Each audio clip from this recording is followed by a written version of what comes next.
खालिस्तानी आतंकवादी एसएफजे प्रमुख गुरपतवंत सिंह पन्नू की संसद पर हमले की धमकी के बाद भारतीय विदेश मंत्रालय ने अपनी प्रतिक्रिया दी है। पिछले दिनों गुरपतवंत सिंह पन्नू का एक वीडियो सामने था जिसमें उसने 13 दिसंबर को संसद भवन में हमले की धमकी दी थी। इसके बाद गुरुवार को विदेश मंत्रालय के प्रवक्ता ने प्रतिक्रिया देते हुए कहा, हम धमकियों को गंभीरता से लेते हैं, पर कई बार मीडिया कवरेज के लिए इस प्रकार की धमकी दी जाती है। गौरतलब है कि साल 2019 में भारत सरकार ने एसएफजे पर प्रतिबंध लगा दिया था। एसएफजे प्रमुख पन्नू की संसद पर हमले की धमकी पर विदेश मंत्रालय के प्रवक्ता अरिंदम बागची ने कहा कि हम धमकियों को गंभीरता से लेते हैं।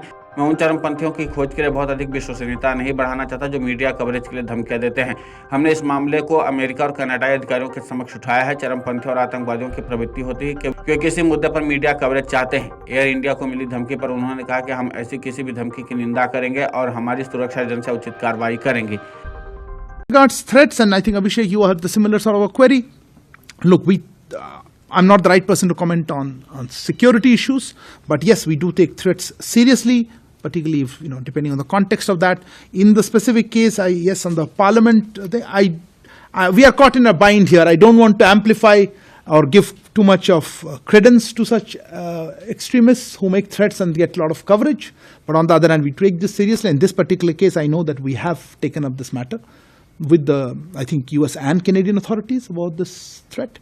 But as I said, I don't want, the extremists and terrorists have a tendency of wanting media coverage on an issue, and I wouldn't like to dignify them that way. Abhishek, I am not sure about the Air India one, a recent one. I know last month they had threatened on a particular date, and I think that issue was something on our radar. I'll have to check.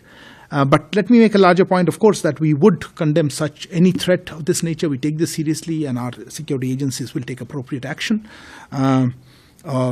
If there are people are being discouraged to use the word, I don't know what that means. Were they threatened? Were they not allowed? But we certainly would not be happy with that. And if there are incidents where there are criminal activities or we feel there is a threat, we will take appropriate action.